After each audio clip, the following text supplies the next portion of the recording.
update you on this informal meeting of foreign ministers, and then we'll have time for a few questions. Secretary. Good afternoon. We have just finished our informal foreign ministerial meeting. Let me start by thanking Foreign Minister Anniken Huitfeldt for hosting this meeting in a wonderful setting. And let me also thank His Majesty King Harald for his hospitality last night. This meeting was an opportunity to discuss key issues as we prepare for our summit in Vilnius in July. We had good and constructive discussions on our ambitious agenda. We will take decisions to further strengthen our deterrence and defence, agree a new defence investment pledge with 2% of GDP on defence as the minimum, and deepen our partnerships with our partners in the Indo-Pacific region. Our focus today was on how we can bring Ukraine closer to NATO, where it belongs. NATO is already providing unprecedented assistance. I'm confident that Ukrainian forces now have the capabilities they need to liberate more occupied land. But we need to do more. We are working on a multi-year package of support with robust funding.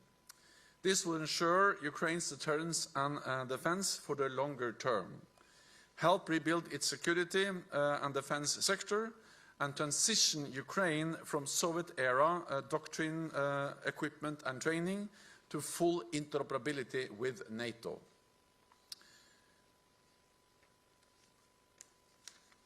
We also discussed upgrading the existing NATO-Ukraine Commission to a new NATO-Ukraine Council. This would be a significant step to establish a joint consultative forum with Ukraine, sitting at the table as equals, to discuss key issues for our security. We also addressed Ukraine's membership aspirations. All allies agree that NATO's door remains open, that it's only for allies and Ukraine to make decisions on membership. Russia does not have a veto. And all allies agree that Ukraine will become a member of NATO. And we all agree that the most important thing now is to ensure that Ukraine prevails as a sovereign and independent state. We don't know when the war ends, but we must ensure that when it does, we have credible arrangements in place to guarantee Ukraine's security in the future and to break Russia's cycle of aggression. We had a good discussion on all these issues, and I'm confident that we will come to consensus by the summit in Vilnius. I'm also working hard to ensure that Sweden's accession to NATO is completed as soon as possible. I spoke to President Erdogan earlier this week, and I intend to travel to Turkey in the near future. And I welcome that Sweden's new anti-terrorism laws have come into force today. That shows that Sweden has delivered on what they committed to do under the trilateral memorandum concluded last year in Madrid, and demonstrates that Sweden's swift accession will contribute to alliance security. And with that, I'm ready to take your questions. We'll start with Wall Street Journal, in the first row. Yeah. Michaels with the Wall Street Journal. Thank you very much for the question. You said you're confident that you will reach consensus by the summit, but how confident are you that you will reach a consensus that won't disappoint Ukrainians? Nobody is fighting and dying for interoperability or going from a council to a commission. And second, if I may, there's been some sort of nascent discussion of a possible, what's being called a peace summit before the NATO summit. Are you aware of any of that? Is there any discussion of that? Thank you. So first and foremost, the most important thing for NATO and of course for Ukraine is to ensure that they win this war. And we are providing unprecedented level of support. And at the meeting today and at the Vilnius summit next month, I'm absolutely certain that the main focus will be on how to sustain and step up the concrete military support to Ukraine with equipment, with ammunition, with spare parts, with everything they need to be able to liberate more land. I say that because we need to be extremely focused on that, and also knowing that over the last weeks, allies have stepped up, not only delivering heavy armor, modern battle tanks, but also the United Kingdom has delivered long-range cruise missiles, which are making a difference on the battlefield. And also allies have now announced that they will start training of pilots to be able to fly F-16 and other NATO standard aircraft. So, of course, this is the main focus. This is the most urgent task. This is what we have to focus on every day. And of course, the Ukrainians, they are calling for more, and we are mobilizing more support because it will be a tragedy for Ukraine, but it will also be dangerous for us if President Putin wins in Ukraine. It will make the world more dangerous. It will send a message that when authoritarian leaders use military force, they get what they want, and that will also make us more vulnerable. So I say that because I understand, of course, that some of these more long-term issues related to reforms, interoperability, transition from Soviet standard to NATO standard is not perhaps the most urgent task, but it matters. It matters for two reasons. It matters partly because it indicates a long-term commitment, sending a message to Moscow that President Putin cannot wait us out. I believe that in Moscow they think that democracies are lazy, that we are ready to not to stand by Ukraine for as long as it takes. And we are going to prove the opposite by demonstrating that democracies are actually able to stand up for their values and be there when they are needed to defend democracy and freedom, as we do when we support Ukraine. So these more long-term efforts, the multi-year program of implementing the transition from Soviet era to NATO standards, it sends a message of long-term commitment, which is important. Second, the interoperability also matters for the more shorter term, because it is a challenge, it is a logistical challenge, that there are so many systems, so many different types of weapons, so many different doctrines at the same time on the Ukrainian side. So this is now a war of attrition. A war of attrition is a battle of logistics, and to help us win that battle of logistics, everything we can do to make the Ukrainian forces more interoperable, and at the end fully interoperable with NATO forces, it also actually have a more short-term effect on their ability to win on the battlefield.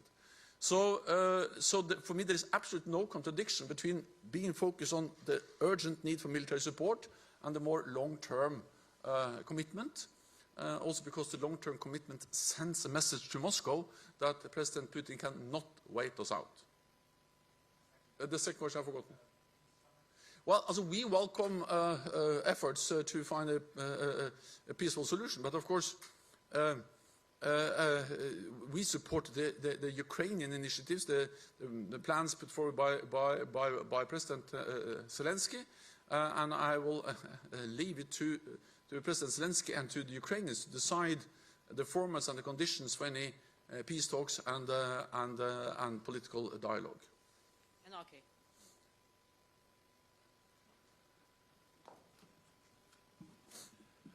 Mr. Nyborg from the Norwegian Broadcasting Corporation. At the beginning of this war, when NATO countries started to deliver weapons to the Ukraine authorities, it was important that the weapons were not long range and that they were handed on the condition that they were not targeting Russia on Russian territory.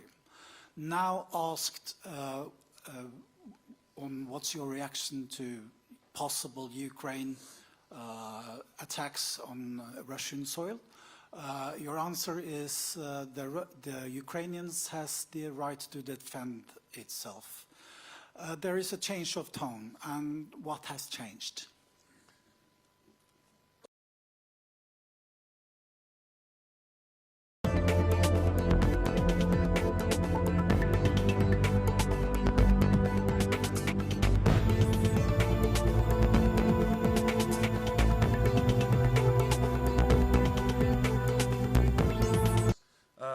lighter weapon systems.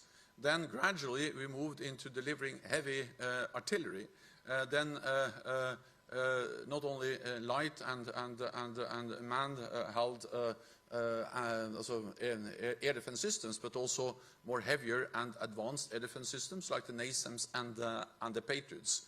And then after some more months, we went into delivering also different types of armor, including the mortars and the different types of also armored personnel carriers that have proven to be extremely important, and now also heavy armor and battle tanks. So yes, you are right that the type of support has evolved, but that reflects that the war has evolved, and that we have realized that actually by delivering more advanced weapon systems, the Ukrainians are able to defend themselves against all these different air attacks, but also to actually use the heavy armor, the artillery, the HIMARS to also liberate more land.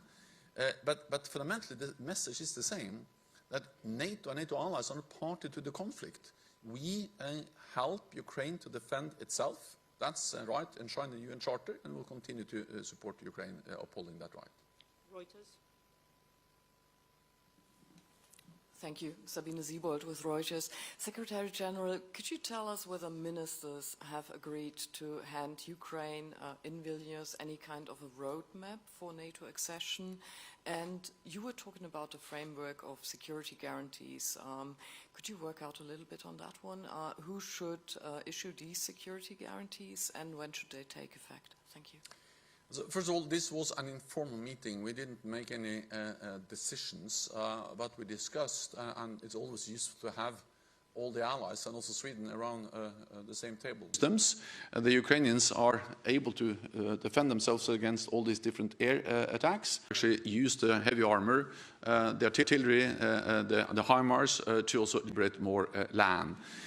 But fundamentally, the message is the same, that NATO and NATO allies are not party to the conflict. We help Ukraine to defend itself. That's right, enshrined in the UN Charter, and we'll continue to support Ukraine upholding that right. Reuters. Thank you. Sabine Siebold with Reuters. Secretary General, could you tell us whether ministers have agreed to hand Ukraine in Vilnius any kind of a roadmap for NATO accession? And you were talking about the framework of security guarantees. Could you work out a little bit on that one? Who should issue these security guarantees, and when should they take effect? Thank you. So first of all, this was an informal meeting. We didn't make any decisions, but we discussed, and it's always useful to have all the allies and also Sweden around the same table. Actually, there was no table sitting there in the ring, but I have an informal discussion where the ministers are not reading from manuscripts. Actually, we have an open exchange. Helps us to improve the understanding of where we can find consensus, how we can move forward. And again, first of all, they all agree that NATO's door is open, that Ukraine will become a member, and it's for NATO allies and not for Russia to decide when that will happen. And they also then all message of the need to focus on the urgent task to ensure that we provide the necessary support, military support to Ukraine, so Ukraine prevails. Then I think what we all realize, but we still have work to do, we still have consultations before we can make decisions, is that wars are unpredictable. No one can say how and when this war ends. But what we do know is that when it ends, we need to ensure that we have the frameworks in place to ensure that this is not a pause in a pattern of Russian aggressive actions against Ukraine. Because the war didn't start in February last year, it actually started in 2014 with first Crimea and then later on that they went into Donbas.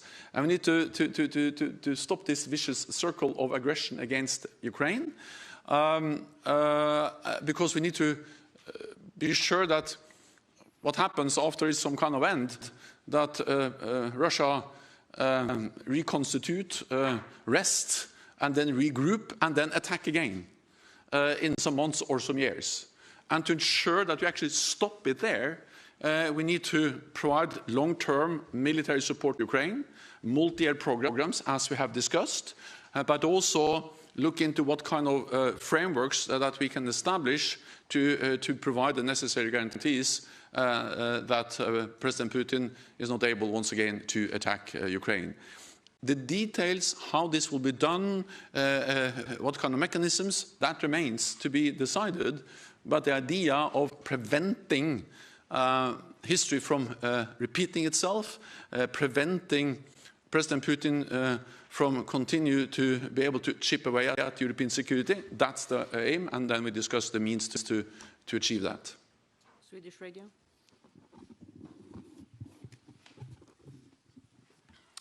Mr. Secretary General, according to your trip to Ankara, more concrete, which day will you go? Does the President Erdogan knows that you will come? And will try to go there together with the Swedish Prime Minister of Finland?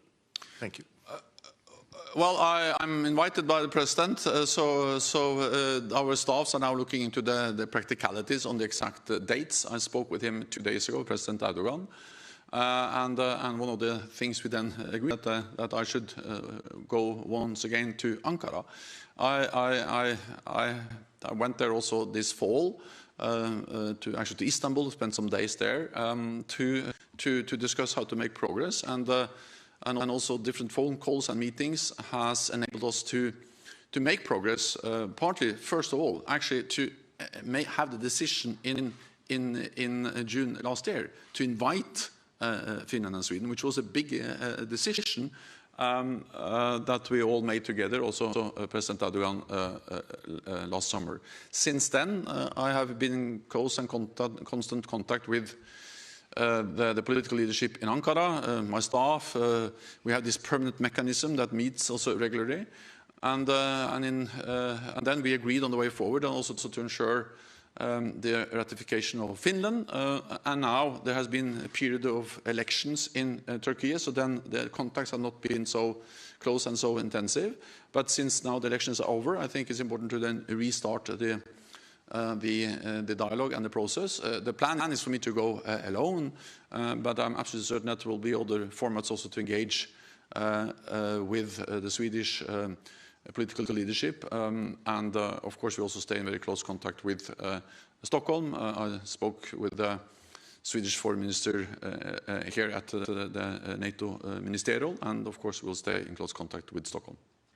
John Happ, News Agency. Thank you. Binna Chung of Vienna News Agency. Secretary General, yesterday you strongly condemned the DPRK satellite launch, but today the DPRK said, rejected those criticism, insisting, if I quote, it's the right to self-defense of them. And do you have any further comments on this? And if I may ask another one, at the Vilnius summit, what can we expect to be discussed in terms of stepping up cooperation with the Indo-Pacific partners? Thank you. So I strongly condemn the military satellite launch by North Korea using ballistic missile technology. Several UN Security Council resolutions. It's a threat to neighbors and a challenge to global stability. And of course this launch raises tensions and poses serious risks to the security of the region and beyond, and it's a very clear breach of different UN resolutions. NATO calls on North Korea to cease these provocative actions and to return to dialogue in order to achieve sustainable peace and a complete and verifiable denuclearization of the Korean Peninsula. We stand together with our close partners in the region, the Republic of Korea and Japan. And as you may know, I visited Japan and the Republic of Korea not so long time ago, and the message there was that security is not regional, security is global. What happens in Asia matters for Europe, and what happens in Europe matters for and therefore it is even more important that NATO allies are strengthening our partnership with our Indo-Pacific partners.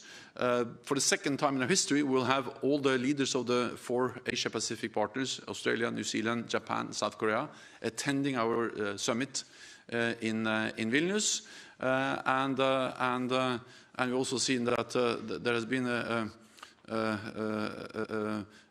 also a request to have a NATO office, and we're looking into the possibility of establishing the liaison office. Okay, we'll take the final question from Vegard. Eirik Røsvik, the Norwegian newspaper VG. What signals did you get from, did Turkey send about the Swedish membership application in this meeting, and the same goes for Hungary?